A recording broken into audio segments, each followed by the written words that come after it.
السلام عليكم ورحمة الله وبركاته. اللهم صل وسلم وبارك على سيدنا محمد وعلى آله وصحبه أجمعين، أفضل الصلاة وأتم التسليم. يا رب تكونوا جميعا بخير وفي أتم صحة وأحسن حال، وكل واحد فيكم كده يكون محقق اللي بيتمناه يا رب. وربنا يتقبل الدعاء كده في الأيام المفترجة دي، وربنا يدي كل واحد اللي بيتمناه، اللهم آمين يا رب. وينجح ولادنا جميعا ويصلح حالهم ويجعلهم من أسعد خلق الله كده. النهارده كده بإذن الله هنعمل مع بعض روتين بسيط كده وسهل. قلنا نعمل الفطار بتاعنا كده، هنعمل صينية بطاطس باللحمة. يعني كان عندي زي نص كيلو، مش كتير يعني. مكنتش عارفة اعمل اكل ايه، فقلت خلاص هنطلع نعمل صينية بطاطس. يعني من اسهل الاكلات بتبقى في البيت لما يكون في حاجة في التلاجة، عندك فراخ عندك لحمة، بعد كده خلاص سهل انك تعملي اي حاجة. لكن يعني الحمد لله ان ربنا دايما لما يكون مفيش حاجة يبقى الواحد قايم محتار، لسه هينزل ويشتري ويعمل. فاما بتكون حاجة في البيت بتبقى يعني الواحد مرتاح يعني نوعا ما. جبت كده ايه حبة بطاطس حلوين، قطعتهم كده، قشرتهم وقطعتهم، غسلتهم غسلة كويسة. وجبت بصلتين وسط زي ما انتوا شايفين كده، قطعتهم جوليان او جوانح اي حاجة كده عشوائية. دعكتهم بحبة ملح وفلفل اسمر، مش اكتر من كده. صينية البطاطس مش بتحب توابل تانية غير كده بس. وجبت اللحمة بتاعتي لفتها فيها شوية كده، لفتين كده في البصل، وبعدين رحت ركناها على جنب وبدأت افرش فرشة بطاطس تحت كده. وهنبدأ ايه نحط اللحمة، عايزة تبقى اللحمة في وسطانية البطاطس. يعني فرشة بطاطس من تحت وبعدين اللحمة وبعدين فرشة البطاطس فوقيها، مش اكتر من كده.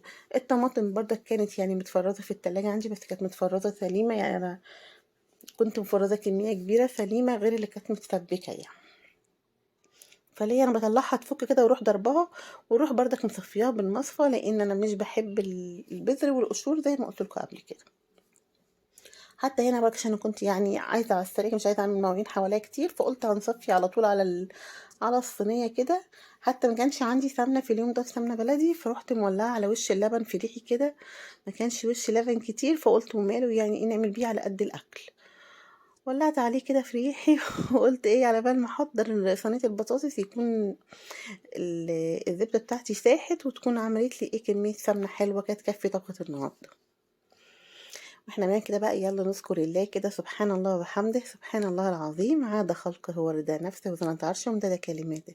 سبحان الله والحمد لله ولا إله إلا الله والله أكبر، ولا حول ولا قوة إلا بالله العلي العظيم. اللهم صل وسلم وبارك عليك يا حبيبي يا رسول الله، اللهم صل وسلم وبارك عليك يا حبيبي يا رسول الله. الأيام دي يا جماعة مفترجة جدا، وزي ما قلت لكم قبل كده يعني بجد الدعاء فيها مستجاب، وكل حاجة بتعملوها من الطاعات اللي ربنا أمرنا بيها بيبقى ليها طبعا ثواب تاني يعني غير الأيام العادية. زي ما قلت لكم، شوفوا أنا مولعة السمنة ورا، حتى ما قلبتهاش، سهيت عليها.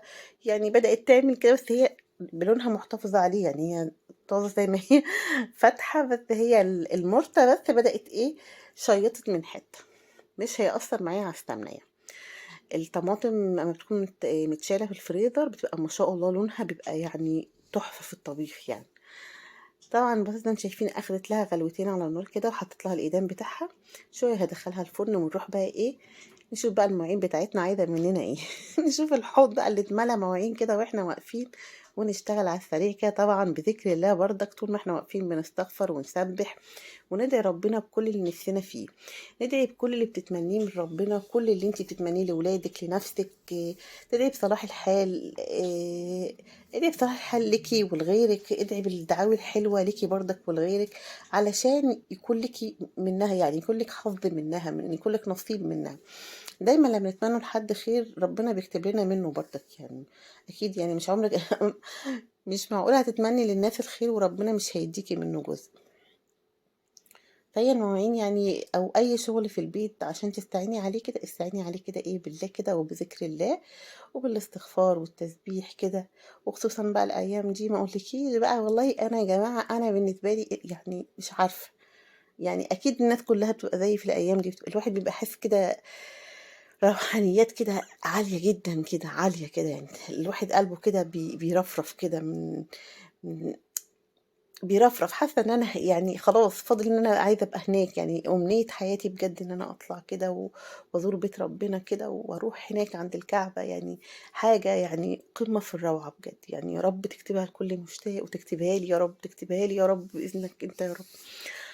إيه، زي ما انتم شايفين كده، يعني انا ايه المواعين طبعا كانت مش كتير، بس هي اطباق بس كده يعني ايه، مطرح الولاد مطرح العشاء، وعلى بال ما لميت بقى من على الرخامة دي ومن الرخامة دي، وبقيت بغسلهم كده على السريع. طبعا بحط الصابون سائل، بحط معاه حبة خل وقشور الليمون علشان تديني لمعة بسرعة، وتديني الحوض بتاعي تخليه نضيف معايا باستمرار، تلاقي المية جارية فيه ما بيوقفش معايا. انا في الاول طبعا غسلت الصينيه الكبيره بتاعت العشاء وركنتها جنبي علشان احط عليها اصفي عليها بقيه المواعين التانية. اليوم ده كنت مزحومه جدا فعلا، يعني الشغل بتاع البيت كتير، والحر بقى بدأ يطلع، وتحسوا كده ان انتي التراب بقى كتير في الجو، تحسي ان انتي بتعيديه كل يوم هو يعني يوميا على الله، عايزه تكنسي وتمسحي الخشب، عايزه تمسحي البلكونات، عايزه تنضفي، عايزه مش عارف ايه. يعني فبتحاولي بقى ان انت يعني تستعيني كده ايه ربنا، وتقومي بقى تشوفي كل اللي وراكي. إيه لو وصلتوا لحد هنا من الفيديو، متنسيش بقى طبعا من اللايك والشير والكومنت الحلو اللي بيشجعني. ولو انت حد جديد معايا في القناة، او انت حد جديد معايا في القناة، يا ريت كده تضغط على كلمة اشتراك علشان تزود لي القناة كده وتفرحني بوجودكم معايا طبعا، ويشرفني وجودكم معايا في القناة. زي ما انتوا شايفين كده، خلاص انا قربت يعني ان احنا نخلص المواعين بتاعتنا. خلاص يعني ايه، الواحد بيخلص على السريع، يعني بحاول انجز.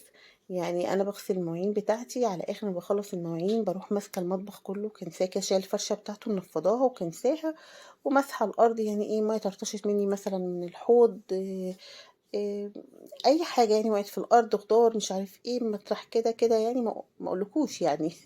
كان عندي يعني حفيدتي بنت بنتي كانت مخلياني واقفه بقشر بطاطس، وهي عماله بترش كده كأنها بترش حاسه ان احنا بنربي طيور يعني، مثلا مخليه الارض كلها ما اقولكوش. إيه، وطبعا بقى ايه، يعني انا من الناس اللي مش بعرف اقعد على اكل وانا بلبس المطبخ او كده، او اللبس اللي اشتغلت بيه، سواء صيف سواء شتاء، ما بعرفش يعني. اقول لهم انتوا جعانين اقعدوا يا جماعه، ما بعرفش يعني. استنوني دقيقتين، هتستنوا خير وبركه، مش هتستنوا لازم ادخل اخد شاور كده ونغير هدومنا واقعد كده ايه، عشان احس ان انا قاعده هاديه. طالما خلصت شغلي حط الغدا، لازم اقعد على الغدا وانا حاسه ان انا مرتاحه نفسيا وهاديه كده، يعني تحسي براحه نفسيه لما تاخدي كده دش ميه بارد كده وتهدي. مش معنى ان انت في البيت مع اولادك ومع جوزك ان هم لازم يشوفوكي كده. انا بالنسبه لي الوقت الوحيد اللي بنتجمع فيه هو وقت الاكل، يعني اللي هو وقت الغدا بالذات. الفطار والعشاء كل واحد يعني ايه، اللي عايز يتعشى ومش عايز يتعشى، ولا عايز يفطر مش عايز يفطر، مواعيدنا مش مع بعض. اما الغدا فغالبا بنتجمع مع بعض في الغدا. بحاول بقدر الامكان ان احنا نتجمع مع بعض في وجبه الغداء، يعني على الاقل ان يعني يبقى في وقت معين نبقى شايفين بعض فيه. فما ينفعش خالص ان يبقى الوقت الوحيد اللي بتتجمعوا فيه مع بعض ان اولادك يشوفوكي وانت مثلا بالعبايه اللي انت طول النهار بتشتغلي بيها، او يشوفوكي وانت عرقانه، او حالك مبهدل، او لابسه بندانه مش عارفه ايه، او شعرك طالع من هنا حبه ومن هنا حبه. ما ينفعش، لازم يعني انت تحافظي على شكلك قدام ولادك. يعني شكل الأم حاجة تانية كده، يعني لازم الولاد يبقوا، طبعا ولادك بيحبوكي وكل حاجة وتشرفيهم في كل الأحوال، بس ما فيهاش حاجة ان نعود ولادي ان هم دايما متعودين بيشوفوني في حالة كده ايه، حالة هادية وحالة نظيفة، متعودين من امهم ان امهم مثلا تعمل شغل البيت، ولازم تبقى قاعدة قدامهم نظيفة بعد شغل البيت. خلاص ده الوقت اللي انا بهدى وبرتاح فيه، فاكيد مش ههدى يعني وانا قاعدة هدومي مش نظيفة او مبلولة او كده. فلازم كل الدنيا تتظبط حواليك. دايما بقول لكم ان الخلاط ما ينفعش يتحط اللي هو شفشق الخلاط في المواعين، بس هو انا كنت لسه ضاربه الطماطم بيه يعني جنب الحاجه، فقلت يعني نغسله بالمره. زي ما قلت لك يعني احنا عشان خاطر بس ان انا اشتغلت بيه على طول، فكنت راكناه في ريحه على الرخامه وغسلته طبعا زي ما انتم شايفين كده وخلصت المواعين. ما اخدتش معايا وقت طالما ان انت يعني مستعينه بالله كده وفي نيتك انت خلاص شغل بيتك وتقعدي مرتاحه، فكله بيخلص وكله بينتهي الحمد لله. كمان كان عندي الرز، كان عندي رز ابيض من قبل بيوم، فقلت هعمله كده اعاده تدوير. هحمر حبه شعريه واحط ايه، اسوي الشعريه، بنسوي الشعريه نص سوا كده، وبعدين بنحط عليها الرز وعلى نار هاديه كده بيرد كله في بعضه، فبيبقى خلاص زيه زي الصبح بالظبط.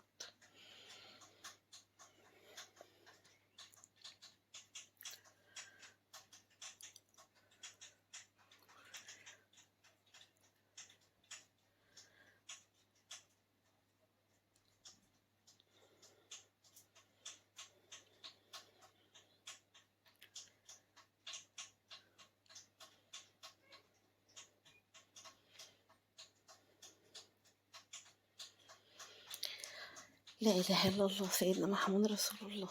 اللهم صل عليك يا حبيبي يا رسول الله. باحس إن الولاد بيبقوا مصممين إن ما يبقاش في مواعين نضيفة في البيت، يعني حتى لو نايمة وسايبة الدنيا كلها نضيفة وتقومي الصبح تلاقي مش عارفة يعني هنا كوباية نسكافيه وهنا في الناحية التانية كوباية قهوة وهنا ما تعرفوش يعني إيه الحاجة دي، يعني الولاد متعبين وهم صغيرين ومتعبين وهم كبار.